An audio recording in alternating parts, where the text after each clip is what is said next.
네, 개장 전에 꼭 필요한 정보를 모아보는 토마토 모닝 빅데이터 시간입니다. 어제는 기관 쪽에서의 매수세가 유입됐음에도 불구하고 외국인이 5거래일 연속으로 매도하면서 우리 시장은 다시 한번 출렁이었습니다. 코스피 시장의 경우에는 다시 한번 연 저점을 경신하기도 했는데요. 외국인과 기관이 사고판 종목들의 움직임은 뚜렷했습니다. 이 종목들 체크해 보시면서 오늘은 어떤 힌트 얻어갈 수 있을지 저와 함께 해보시죠. 먼저 코스피 시장으로 가보겠습니다.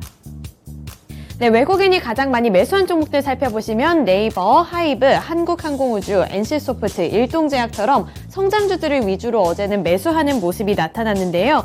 우선 하이브 같은 경우에는 최근에 이런 병역 문제 관련해서 리스크를 안고 있었는데 윤 대통령의 발언이 있었습니다. 이번에 병역 특례와 관련해서 국민의 생각과 여론에 따라 그리고 법에 정해진 대로 또는 국민 여론이 그렇다면 이 관련 규정을 국회에서 고칠 수도 있다는 발언을 내놨는데 이러한 여파로 인해서 어제 하이브가 장중에 4% 반짝 올라서기도 했습니다. 그리고 어제는 대체적으로 개인주들이 약한 모습을 나타냈는데요. 그 안에서도 NC소프트 같은 경우에는 외국인의 수급을 받으면서 3% 넘게 오른 채로 마감을 했습니다. 네, 다음으로 기관 쪽에서의 수급 체크해 보실까요? 1위와 2위는 삼성전자와 SK하이닉스처럼 반도체 관련주들이 올라와 있습니다. 삼성전자와 SK하이닉스 최근에 리스크 부각받으면서 환경이 좋지 못하자 약세를 나타내고 있는데 오랜만에 기관 쪽에서 이 양 관련주들을 모두 다 사들이는 모습이 나타났는데요. 삼성전자 같은 경우에는 기관 쪽에서 하루 만에 매수 전환하는 모습을 나타내면서 이 기관의 매수세 잠시 상승세를 나타내기도 했습니다.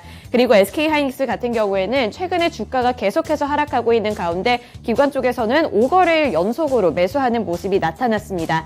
그리고 어제 또 살펴보시면 삼성 SDI가 있는데요. 2차전지 관련주들이 어제장에서 마찬가지로 약세를 나타내고 있었는데요. 기관 쪽에서는 삼성 SDI 쪽으로 9거래일 연속 매수세를 나타냈습니다.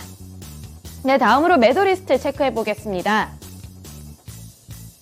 매도한 종목들 살펴보시면 외국인은 기관과 다르게 삼성전자와 SK하이닉스를 가장 많이 팔고 있습니다. 이 반도체 투톱을 지속적으로 매도하는 모습이 나타나고 있는데요. 삼성전자는 6월 첫 거래일부터 외국인이 어제까지도 계속해서 매도 행렬을 이어나가는 모습입니다. 그리고 SK하이닉스 같은 경우에도 외국인은 기관과 다르게 5거래일 연속으로 매도세를 나타내고 있습니다. 밑으로 보시면 LG에너지솔루션과 삼성 SDI 같은 2차전지 셀업체 쪽에 에서도 외국인의 수급이 많이 빠져나가고 있는 모습이고요. 또 두산 에너빌리티 같은 경우에는 5% 넘게 상승을 했는데 외국인 쪽에서는 수익 실현에 나섰습니다. 특징주 가서 더 자세하게 살펴보시죠. 네, 다음으로 기관 쪽 살펴보겠습니다. 기관 쪽에서 눈에 띄는 종목들은 우선 S-오일 그리고 SK이노베이션이 되겠는데요. 이렇게 정유 관련주들이 최근에 탄력을 받지 못하고 있습니다. 기관 쪽에서의 수급도 어제 많이 빠져나가는 모습이 나타났는데요. 그 전까지만 해도 국제 유가가 고공행진을 하면서 정유주들이 탄력을 많이 받았는데 이제는 이 국제 유가가 조금씩 주춤하는 모습이 나타나면서 탄력이 많이 떨어졌습니다. 이 경기 침체 우려감에 따라서 수요가 오히려 줄어들 수 있을 것이라는 분석 때문에 국내에서도 이 정유주들의 탄력이 많이 둔화가 됐고요. 기관 쪽에서도 매도 물량이 빠져나가는 모습이 나타났습니다. 그리고 페노션 같은 경우에는 최근에 새로운 리스크가 부각받았는데요. 특징주 가서 자세하게 살펴보시죠. 네, 코스피 시장에서의 특징주 살펴보겠습니다. 먼저 페노션이 되겠습니다. 하반기에 컨테이너 수요 불확실성 전망에 급락했다는 분석이 함께 나왔는데요. 이 해운주들을 향한 증권가의 분석이 회의적이었습니다. 대신증권에서는 하반기의 글로벌 경기 둔화 압력으로 컨테이너 운임 전망이 불확실하다고 평가를 했는데요. 상하이 컨테이너 운임 지수도 전분기 대비 13%나 넘게 하락하면서 이 흐름이 좋지 못합니다. 글로벌 경기 둔화 우려와 함께 내년의 공급 우려로 인해서 2분기에 정점을 지나고 3분기부터는 이 성장세가 둔화될 수 있다는 분석 때문에 펜오션을 비롯해서 어제 해운주들이 많이 약한 모습을 나타냈습니다. 네, 다음으로 두 번째 특징주 살펴보시죠. 네, 두산 에너빌리티가 되겠습니다. 정부의 정책 기대감을 받아서 어제 원전 관련주들이 큰 관심을 받았는데요. 여기에 대표적으로 두산 에너빌리티도 수급적으로 탄력을 받았습니다. 이 관심을 받았는데 다만 차익 실현 움직임이 나타나기는 했습니다. 윤 대통령이 국내 원전의 기술력과 안정성을 인정하는 발언을 내놨는데요.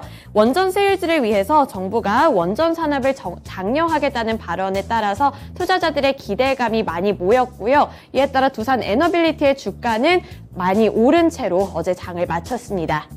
네, 다음으로 코스닥 시장으로 넘어가 보겠습니다. 먼저 매수 리스트 체크해 보겠습니다. 외국인 쪽에서의 수급 리스트 체크해 보시면 첨보가 있는데요. 어제 계속해서 강조를 하고 있지만 2차전지 셀업체뿐만 아니라 2차전지 소재 업종들도 어제는 약한 흐름을 나타냈습니다만 외국인 쪽에서 첨보는 많이 매수하는 모습을 나타냈습니다. 이 주가 같은 경우에는 첨보도 4% 넘게 하락을 했는데 외국인이 갑자기 하루 만에 수급을 많이 키우는 모습이 특징이 될 수 있겠습니다.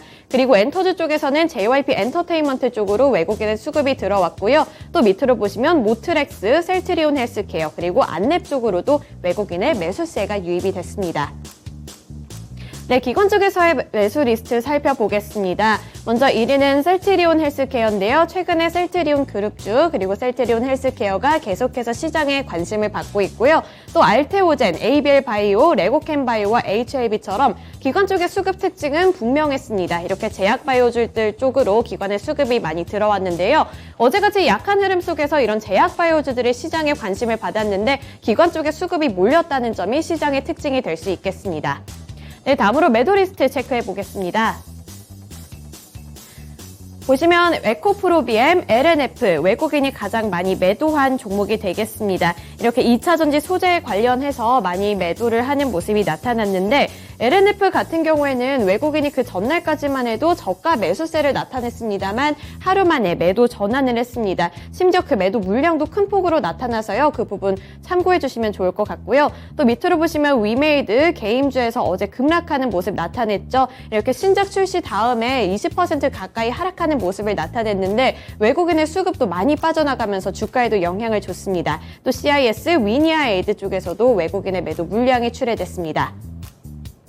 네, 기관 쪽 살펴보겠습니다. 마찬가지로 LNF 가장 많이 파는 모습이 나타났고요. 또 소재에서 에코프로비엠에서도 기관의 수급이 빠져나갔습니다. 에코프로비엠 같은 경우에는 기관이 3일 연속으로 사들였는데 4거래일 만에 매도 전환했다는 점이 특징이 될 수 있겠고요. 지금까지 많이 사들였기 때문에 수익 실현에 나섰다고도 분석을 해볼 수 있겠습니다. 그리고 카카오게임즈, 게임주들 연일 약세 나타내는 모습이고요. 마찬가지로 위니아이드는 외국인과 기관이 상장 이후에 바로 차익 실현 움직임에 나선 모습이 포착이 됐습니다. 네, 코스닥 시장에서의 특징주 살펴보시죠. 알테오젠이 되겠습니다. 어제 제약바이오주들, 의약품 관련주들이 시장에서 관심을 받은 가운데 알테오젠이 또 호재 소식을 전해왔습니다. 이 주요 제품인 아일리아 바이오시밀러 제조법의 중국 특허 취득 소식에 상승세를 나타낸 건데요. 지난 21일 알테오젠은 이 황반병성 치료제인 아일리아의 바이오시밀러의 발효 방법 특허가 중국에 등록됐다고 공시했습니다. 이로써 회사는 해당 특허를 한국과 호주, 러시아, 일본에 이어서 5번째로 해외에서 이렇게 취득을 하게 됐는데요. 이에 따라 기대감을 많이 받으면서 시장의 관심까지도 많이 받는 종목이 되겠습니다. 알테오젠입니다. 네, 마지막으로 오늘 주요 일정까지 체크해 보시죠. 먼저 오늘 미국의 6월 미시간대 소비자 태도지수 확정치가 발표됩니다. 미국의 소비 심리가 어떻게 흘러가는지 체크해 보시면서 앞으로의 경기 동향 힌트를 얻어볼 수 있을 것 같은데요. 이 발표치 잘 확인해 보시면서 투자 전략에도 반영해 보시면 좋을 것 같고요.